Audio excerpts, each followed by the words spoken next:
नमस्ते विद्यार्थी मित्रों, धोरण 9 विषय हिंदी, प्रकरण 19 महाकवि कालिदास।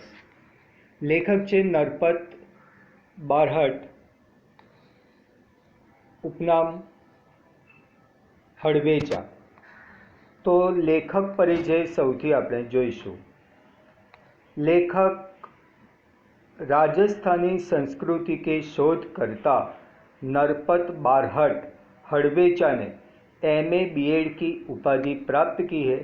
जय नारायण विश्वविद्यालय जोधपुर से वे संलग्न है। उनकी विशेष रुचि काज लेखन में है। वे संस्कृति के प्रवाहों और प्रभाव को समझने में यत्नशील है। महापुरुषों को नमन करते हुए आपने लिखा है, जिन्होंने देश सेवा की खातिर अपना घर परिवार छोड़कर ऐशो आराम त्याग कर भूखे प्यासे नंगे पांव रहकर देश को गुलामी की जंजीरों से मुक्त कराने के लिए सर्वस्व कुर्बान किया, वे वंदनीय है। महापुरुषों की जीवनियाँ आपकी प्रसिद्ध कृति है। इस संग्रह में कुल 60 प्रसिद्ध महापुरुष की जीवन चरित्र अंकित है। प्रस्तुत जीवनी महाकवि कालिदास में कालिदास के जन्म और परिचय का एवं उनकी प्रसिद्ध साहित्यिक रचनाओं का विवरण है। इस कृति से यह संदेश मिलता है कि किसी बच्चे को बुद्धू मानना नहीं चाहिए, क्योंकि वह मौका मिलते ही हीरे की तरह चमक सकता है। अब हम यह जीवनी देखेंगे। कालिदास को हम मात्र संस्कृत के महाकवि के रूप में जानते हैं। तो विद्यार्थी मित्रों, कवि कालिदास संस्कृतना महाकवि तरीके આપણે ઓળખીએ છીએ। स्वयं महाकवि कालिदास ने अपने विषय में कुछ नहीं लिखा है, तो પોતે મહાકવિ કાલિદાસે પોતાના બારામાં પોતાના વિષય ઉપર કશું જ નથી લખ્યું। हर्षचरित के शुरू में कवि बाण ने कालिदास का उल्लेख किया है। तो कवि बाण ने कालिदास के जीवन के बारे में उल्लेख किया है। इससे पता चलता है कि कालिदास बाण से पहले हुए हैं। एक स्थान पर स्वयं कालिदास ने अपने अभिभावक के रूप में विक्रम नाम का उल्लेख किया है। यह कौन सा विक्रम है, इस बात का अभी पूरी तरह पता नहीं चल पाया है। फिर भी उन्हीं राजा विक्रमादित्य और राजा भोज का समकालीन मानकर कितनी कथाओं का नायक बनाया गया है। विभिन्न भाषाओं में पहेलियों और लोक कथाओं में उनकी विद्वता, कविता और चमत्कारिक प्रसंगों का वर्णन मिलता है। अब जन्म और परिचय। तो कवि कालिदास के बारे में उनके जन्म और परिचय हम देखेंगे। कुछ विद्वानों ने कालिदास का जन्म 365 ईस्वी सन तथा निधन 445 ईस्वी सन माना है। महाकवि कालिदास के जन्म स्थान के बारे में ठीक ठीक पता नहीं चलता। कुछ विद्वानों ने उनका जन्म स्थान उज्जैनी वर्तमान उज्जैन माना है, जो सही लगता है। तो जन्म स्थल कालिदास का उज्जैनी यानी कि उज्जैन माना जाता है, क्योंकि मेघदूत में स्वयं कवि ने उज्जैनी को विशेष दर्शनीय कहा है और लंबा रास्ता पड़ने पर भी उधर से जाने के लिए बादल से अनुरोध किया है। उज्जैनी में उन दिनों राजा विक्रमादित्य का राज्य था। वहाँ की प्रजा सब प्रकार से सुखी थी। साहित्य और कला की उन्नति चरम सीमा पर पहुंची थी। राजा विक्रमादित्य ने अपने नाम से ही विक्रम संवत चलाया था। समय समय पर उन्होंने सोने के जो सिक्के चलवाए थे, उनसे उनके राज्यकाल का ठीक ठीक पता चलता है। विक्रमादित्य के शासन काल में जितना वैभव देश में था, जितनी साहित्य तथा कला की उन्नति हुई उतनी कभी नहीं हुई है। एक से बढ़कर एक कवि, साहित्यकार और वैज्ञानिक इस युग में उत्पन्न हुए। तो राजा विक्रमादित्यનો समय એ સુવર્ણ સમય હતો, કારણ કે રાજા વિક્રમાદિત્યના સમયમાં એક એકથી ચડિયાતા કવિ, સાહિત્યકાર અને વૈજ્ઞાનિકો જન્મ્યા હતા। राजा विक्रमादित्य स्वयं साहित्य और संगीत के अच्छे जानकार थे। संस्कृत भाषा की उन्नति भी इस काल में ही अधिक हुई। अपने पूर्व जीवन में बुद्धू माने जाने वाले कालिदास विक्रमादित्य के दरबारी कवियों में सर्वश्रेष्ठ थे। तो राजा विक्रमादित्यના દરબારમાં કવિ કાલિદાસ સર્વશ્રેષ્ઠ गणाता था। कालिदास के अतिरिक्त 8 और कवि भी दरबार में थे जो नवरत्न कहलाते थे। कालिदास के विषय में कहा जाता है कि वे युवावस्था तक निरक्षर थे।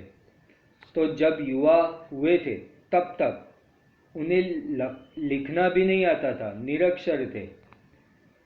निरक्षर का अर्थ है जिसे लिखना या पढ़ना न आता हो उसे निरक्षर कहते हैं। जिस डाल पर बैठते उसे ही काटते थे। तो कवि कालिदास उतने मूर्ख थे पहले, जब वह छोटे थे तो जिस पेड़ की डाल पर वह बैठते थे उसी डाल को वह काटते थे। निरक्षर होने पर भी वह इतने विद्वान और महाकवि किस तरह बन गए, इसकी भी एक बड़ी विचित्र और रोचक कहानी है। उन दिनों शारदानंद नाम के एक राजा थे। उनकी एक गुणवती और विद्वान पुत्री थी जिसका नाम विद्योत्तमा था। तो शारदानंद नाम के राजा की एक गुणवती विद्वान पुत्री थी विद्योत्तमा। वह बहुत सुंदर और रूपवती भी थी। उसके रूप, गुण और ज्ञान की प्रशंसा दूर दूर के देशों तक फैली हुई थी। विद्योत्तमा को अपने रूप, गुण और ज्ञान का बड़ा घमंड था। अपने विवाह के संबंध में उसने एक घोषणा की थी कि जो उसे शास्त्रार्थ में हरा देगा उसी के साथ वह अपना विवाह करेगी। तो विद्यार्थी मित्रों, राजा शारदानंद नामे एक राजा હતા। એમની એક ગુણવાન સુપુત્રી હતી જે ખૂબ જ વિદ્વાન હતી। એનું નામ હતું વિદ્યોત્તમા। વિદ્યોત્તમા સુંદર, રૂપવતી હતી, ગુણવાન હતી અને એના જ્ઞાનની પ્રશંસા દૂર દૂરના દેશો સુધી પહોંચી હતી। વિદ્યોત્તમાને પોતાના રૂપ, ગુણ અને જ્ઞાનનું ખૂબ જ અભિમાન હતું અને પોતાના લગ્ન માટે એણે એક શરત રાખી હતી कि जो उसे शास्त्रार्थ में हरा देगा, એટલે કે જે એને શાસ્ત્રની ચર્ચા વિચારણામાં હરાવી દેશે એની સાથે જે લગ્ન કરશે। उसकी इस घोषणा की जानकारी जैसे जैसे पास पड़ोस के देशों तक पहुंचती गई, वहाँ वहाँ के विद्वान तथा पंडित विद्योत्तमा से शास्त्रार्थ करने के लिए आने लगे। लेकिन विद्वान या पंडितों को बड़ी ग्लानि का अनुभव हो रहा था और वे इसका बदला लेने का उपाय सोचने लगे थे, क्योंकि जो भी विद्वान आते थे शास्त्रार्थ में विद्योत्तमा के सामने जीत नहीं पाते थे। विद्वानों और पंडितों ने मिलकर तय किया कि विद्योत्तमा का विवाह किसी मूर्ख से करवा दिया जाए जो इसका घमंड टूट जाएगा और वे अपने अपमान का बदला ले सकेंगे। अतः अब वे ऐसे एक मूर्ख की तलाश में रहने लगे। संयोग से उन्हें एक दिन एक ऐसा ही मूर्ख मिल गया। वह पेड़ की जिस डाल पर बैठा था उसे ही काट रहा था। तो वो थे कालिदास। कालिदास युवा थे लेकिन बड़ा मूर्ख था। वह जिस डाल पर बैठा हुआ था उसी को काट रहा था। એટલે જે વૃક્ષની ડાળી પર તેઓ બેઠા હતા એને જ કાપી રહ્યા હતા। पंडितों तथा विद्वानों को लगा कि उससे बड़ा मूर्ख और कौन होगा इसलिए पंडितों ने उसे पेड़ से नीचे उतारा और समझा बुझाकर एक सुंदर राजकुमारी से उसका विवाह करा देने की बात कहकर लालच देकर अपने साथ चलने को राजी किया। पंडितों ने उस मूर्ख युवक को यह बात अच्छी तरह समझा दी कि वह वहाँ कुछ नहीं बोलेगा और गूंगा बना रहेगा, नहीं तो उसका विवाह नहीं होगा। वह मूर्ख युवक बड़ा खुश हुआ। उसने पंडितों की बात मान ली और उनके द्वारा दिए गए अच्छे अच्छे कपड़े पहन लिए। पंडित उसे विद्योत्तमा के पास शास्त्रार्थ के लिए ले गए। राजकुमारी विद्योत्तमा को उस मूर्ख युवक का परिचय देते हुए पंडितों ने बताया कि ये हमारे गुरु हैं और बहुत बड़े विद्वान हैं, शास्त्रों के जानकार हैं। आपके साथ शास्त्रार्थ करने यहाँ आए हैं, लेकिन उन दिनों मौन व्रत चलने के कारण ये संकेत से ही शास्त्रार्थ करेंगे। विद्योत्तमा पंडितों की यह छल भरी बात नहीं समझ सकी और शास्त्रार्थ के लिए तैयार हो गई। उसने युवक को एक उंगली दिखाई जिसका भाव था कि ईश्वर एक है। उस मूर्ख युवक ने समझा कि यह मेरी एक आंख फोड़ डालना चाहती है। उसने दो उंगलियां दिखाते हुए उसकी दोनों आंखें फोड़ डालने का संकेत किया। पंडितों ने इस संकेत का अर्थ विद्योत्तमा को समझाते हुए कहा कि आपके प्रश्न के उत्तर में हमारे गुरुजी का कहना है कि ईश्वर और जीव दो है। इस बार राजकुमारी विद्योत्तमा ने 5 उंगलियां दिखाकर पांचों तत्वों का संकेत किया।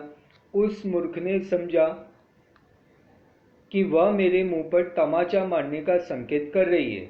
उसने मुट्ठी बांधकर तमाचे का जवाब घूंसे से देने का संकेत किया। पंडितों ने इस बार भी विद्योत्तमा को इस संकेत का अर्थ बताते हुए कहा, आपने 5 उंगलियों से 5 तत्वों का संकेत किया था, लेकिन हमारे गुरुजी का कहना है कि पांचों तत्वों के मिलने से ही सृष्टि का निर्माण होता है, अलग अलग रहने में नहीं।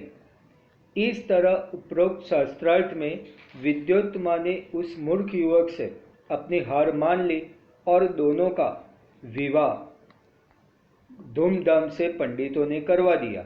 एक दिन की बात है, एक ऊँट की बोली सुनकर वह मूर्ख युवक अपना मौन व्रत भूलकर यकायक बोल बैठा, ऊँट ऊँट।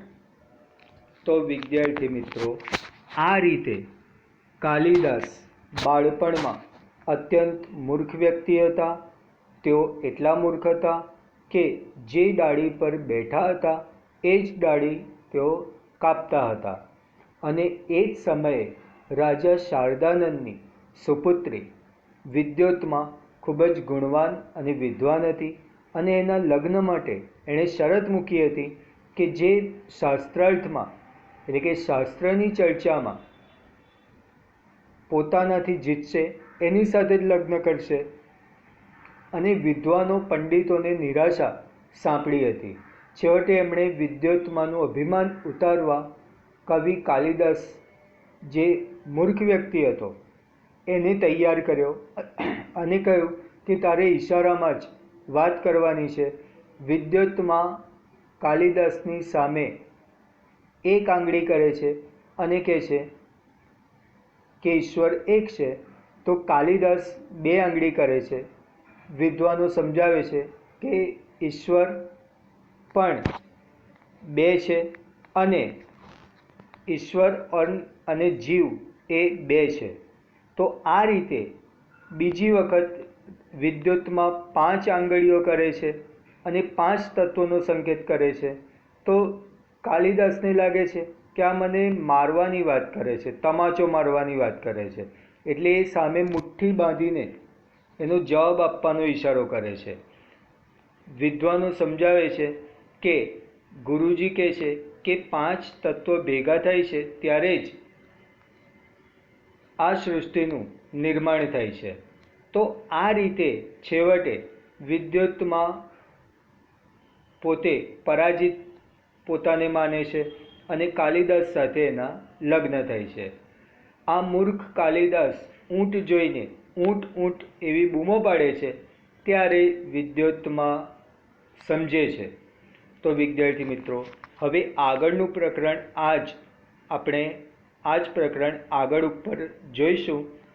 ત્યાં સુધી આ પ્રકરણનું વાંચન કરી રાખશો. જય શ્રી કૃષ્ણ.